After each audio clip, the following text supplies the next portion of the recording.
Imagine a publicly traded corporation that publishes glossy annual reports, bragging about stability and strength, while quietly hiding catastrophic obligations in a separate internal ledger. Investors would call it fraud.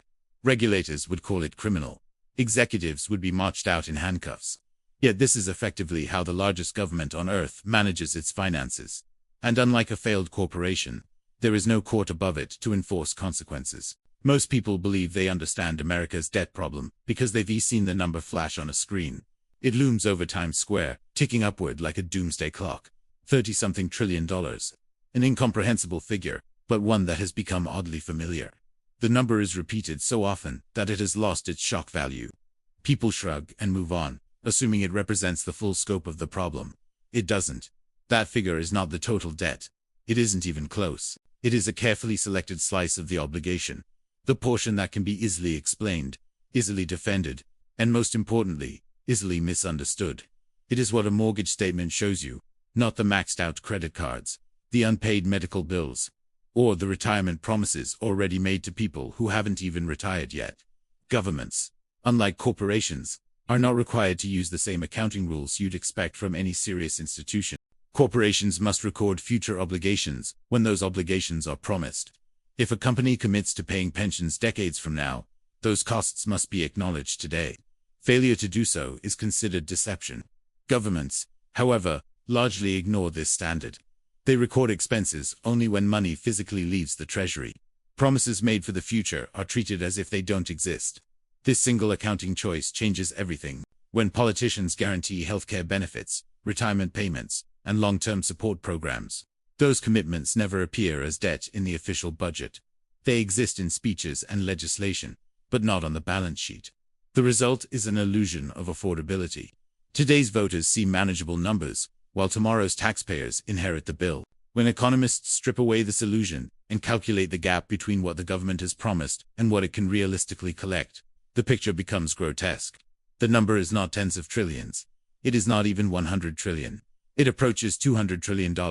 An obligation so large that normal language breaks down. It is not debt in the traditional sense. It is a claim on future labor, future productivity, and future generations that vastly exceeds what the economy can deliver. This hidden obligation exists because of programs that most people believe are fully funded. The biggest myth is that retirement and healthcare systems operate like savings accounts. Workers are told that contributions are stored safely, waiting for them later in life. In reality, those contributions are spent almost immediately. The money flows straight into the general budget, funding everything from military contracts to interest payments. What replaces it is not cash, but paperwork promises to tax someone else later. For decades, this arrangement functioned because demographics masked the weakness. A massive working population supported a relatively small retired population. Cash flowed in faster than it flowed out. The system looked stable. But demographics are destiny. And destiny has arrived. The population is aging rapidly. Millions are leaving the workforce every year, shifting from contributors to recipients. At the same time, birth rates have collapsed. Fewer workers are left to shoulder an expanding burden. What was once a surplus has become a permanent deficit, and the gap widens with each passing year. This is not a political debate. It is arithmetic. There is no tax rate high enough, no group wealthy enough, and no efficiency reform large enough to close a gap of this magnitude. Even if the government confiscated all corporate profits and seized every billionaire's wealth, it would barely dent the obligation. The promises already made exceed the total productive capacity of the economy over any reasonable time frame. When obligations cannot be honored, default is inevitable.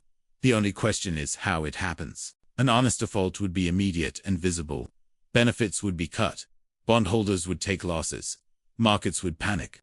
Governments that choose this path rarely survive the election cycle. Social unrest follows. Political careers end. As a result, democracies almost never choose this option. Instead, they default quietly. A quiet default does not announce itself. Payments continue. Numbers on bank statements still rise. The deception lies in what those numbers can buy. Currency is diluted. Savings are eroded. Purchasing power drains away year after year, unnoticed by most until it's too late. Economists call this financial repression. Citizens experience it as confusion and decline. For this strategy to work, governments must maintain control. People must be prevented from escaping into alternatives that preserve value. Cash, hard assets, and independent stores of wealth all threaten the system because they allow citizens to opt out. The more exits available, the harder it is to trap value within the financial structure. This is why modern debt crises are no longer solved with simple inflation alone. They require infrastructure, digital money systems, automated compliance, restrictions disguised as convenience. The architecture being built today is not primarily about efficiency, it is about containment. In the past, capital fled through suitcases of cash and gold coins. Today, wealth is digital. It lives inside accounts, databases, and ledgers controlled by intermediaries. This makes it easier than ever to monitor, restrict, and redirect. A keystroke can freeze assets that once would have required armed agents and court orders. History shows that when states face insolvency, legal norms change. Property rights bend, emergency powers expand. Measures once considered unthinkable become temporary necessities. This has happened in wealthy democracies before, not just fragile regimes. The belief that it cannot happen again is not evidence, it is complacency. The tragedy is that most people still trust the surface numbers. They anchor their expectations to official debt figures and inflation statistics, unaware that those metrics are themselves tools of management. Inflation, as reported, no longer reflects lived reality. It reflects what the system can tolerate. When price measurements are adjusted, substituted, and redefined, the result is not accuracy, but control. Benefits rise slower than costs. Tax brackets capture more income without explicit increases. Growth appears positive even when living standards decline. The middle class feels pressure but cannot pinpoint the cause. This is how a society liquidates itself quietly. The debt problem is not looming in the distance. It is already here, expressed through rising costs, shrinking savings, and an ever-tightening financial system. The future is not about whether the obligations will be paid. They won't be. The future is about who absorbs the loss. Some will hold promises. Others will hold assets. History is unambiguous about which group survives monetary collapse. This is only the beginning. The illusion can only be maintained as long as people believe the numbers presented to them. Once confidence breaks, the system moves from quiet erosion to active containment. This is the phase every debt-saturated state eventually enters. It is no longer enough to slowly drain purchasing power. The priority becomes preventing escape. At first, this happens subtly. Interest rates are held below inflation year after year, quietly punishing savers. Retirement accounts grow in nominal terms but shrink in real ones. Wages rise, but never fast enough. People sense something is wrong, but the damage is diffuse, spread across time, making it difficult to organize resistance. Everyone feels poorer, but no single policy can be blamed. Eventually, even this is not enough. When investors realize that lending to the government guarantees a loss, demand for bonds weakens. Yields rise, not because the economy is booming, but because trust is evaporating. Higher yields mean higher interest costs, and higher interest costs mean the debt spiral accelerates. At this point, the central bank is forced to intervene, not to stimulate growth, but to keep the government solvent. It becomes the buyer of last resort, absorbing its own government's debt with newly created money. This is where repression turns from passive to active. To prevent capital flight, authorities must narrow the range of acceptable behavior. Transactions that once required only money now require permission. Certain assets are discouraged through regulation, taxation, or outright prohibition. Others are quietly favored. Compliance becomes the price of participation in the economy. This is why the future of money is programmable. A fully digital monetary system allows rules to be enforced automatically.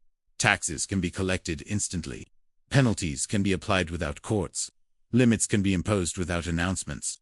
What was once a blunt political decision becomes a technical adjustment, buried in software updates and policy statements few people read. At this stage, banks no longer function as neutral custodians. They become extensions of policy. Deposits are not treated as private property but as system liabilities that can be restructured in an emergency. Most people don't realize that when money enters a bank, ownership changes. What you hold is not your cash, but a claim, a promise that works only as long as the institution remains solvent. In a crisis, those claims can be altered. The legal groundwork for this has already been laid. Modern financial law prioritizes systemic stability over individual depositors. If a failure threatens the broader structure, losses are distributed downward. Shareholders are wiped out first, then bondholders, then depositors. The justification is always the same. Sacrifice is necessary to save the system. This is not hypothetical. It has happened before, and it will happen again because it solves a political problem. Confiscation through restructuring is quieter than confiscation through force. Most people don't riot when numbers change on a screen, especially if they are told it was unavoidable. What makes this moment different from past crises is scale. The obligations are too large to resolve with any single tool. Inflation alone is insufficient. Repression alone is insufficient. Growth alone is impossible. The only viable strategy is a layered one. Inflate, restrict, convert, and delay, buying time at the expense of those least able to protect themselves. This is why the middle class absorbs the impact first. The wealthy diversify globally. The poor have little to lose. The middle class holds savings, pensions, and salaries tied to domestic systems. They are visible, taxable, and politically fragmented. They become the primary funding source for a state that can no longer fund itself honestly. As the process accelerates, the language changes. Sacrifice becomes patriotic. Saving becomes selfish. Alternatives become dangerous. Stability becomes the supreme value. The population is told that restrictions are temporary, that controls are necessary, that compliance ensures safety. Most accept this framing because the alternative, admitting insolvency, is psychologically unbearable. But insolvency does not disappear because it is denied. The longer the reckoning is delayed, the harsher the eventual adjustment becomes. Currency weakens. Trust erodes. Productivity falls as incentives collapse. Capital misallocates. Eventually, the system reaches a point where no amount of narrative management can hold it together. This is the moment governments fear most, because control requires belief. Once belief fails, force must replace it, and force is expensive, unstable, and unpredictable. The tragedy is that by the time this stage is reached, the choices available to ordinary citizens have narrowed dramatically. Options that once required foresight now require permission. Moves that once took effort now trigger alarms.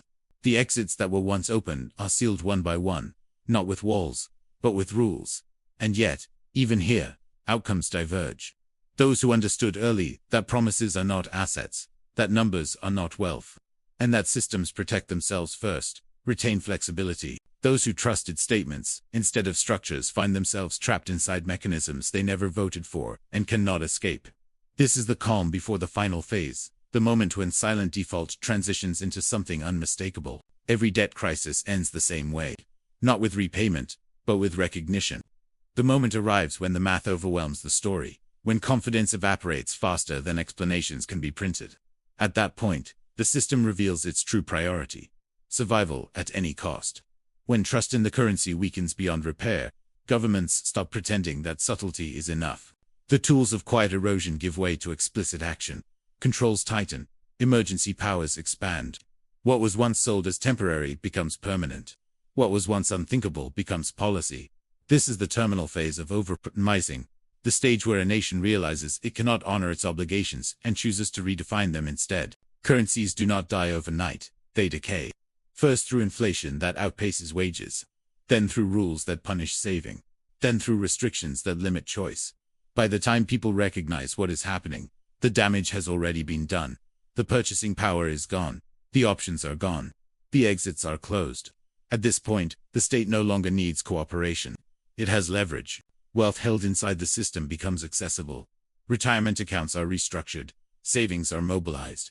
Private assets are aligned with national priorities. The language is always bureaucratic, never violent, but the outcome is the same. Claims are rewritten. Ownership is diluted. Promises are converted into instruments that serve the state first and the citizen last. This is how defaults happen in the modern world. Not with a missed payment, but with a rule change. The greatest misconception people hold is believing that loyalty will protect them, that following the rules guarantees safety. History offers no support for this belief. Systems under stress do not reward obedience. They reward positioning. They protect what they need, not who they promised. This is why crises feel unfair, because they are. Those who relied on official assurances discovered that assurances are not binding. Those who trusted numbers discover that numbers are adjustable. Those who believed stability was permanent discover that stability was conditional. Meanwhile, those who understood that value is independent of permission fare differently. They are not immune, but they are harder to extract from. They hold things that do not require someone else's promise to exist. They are less visible, less accessible, less convenient to seize. This is not about panic or prophecy. It is about incentives. A government facing obligations it cannot meet will always choose the path that preserves power. It will always prioritize continuity over honesty. It will always shift the burden downward, outward, or forward in time. This is not malice. It is inevitability. The real debt is not measured in dollars. It is measured in expectations, in promises that cannot be kept, in systems stretched beyond their design limits. When those expectations collapse, the adjustment is swift and unforgiving. The tragedy is not that the numbers were hidden. The tragedy is that they were ignored even when visible. The warnings were there, in demographics, in interest payments, in shrinking purchasing power, in growing dependence on narrative management instead of growth. The $200 trillion figure is not just a statistic. It is a signal, a declaration that the old rules no longer apply, that the future will not resemble the past, that the strategies that worked in a stable system will fail in an unstable one. In the end, there are only two positions available in a collapsing promise-based economy. You can be the holder of claims, waiting for fulfillment that never arrives, or you can be the holder of value, weathering a system that must consume itself to survive. Empires do not fall when they run out of money. They fall when their money runs out of meaning. And when that happens, the lie is no longer sustainable. Only the consequences are. Hey everyone, if you enjoyed this video and want to stay updated with more insights on finance, make sure to subscribe to my channel, Financial Coin, and don't forget to hit that bell icon so you never miss our latest videos.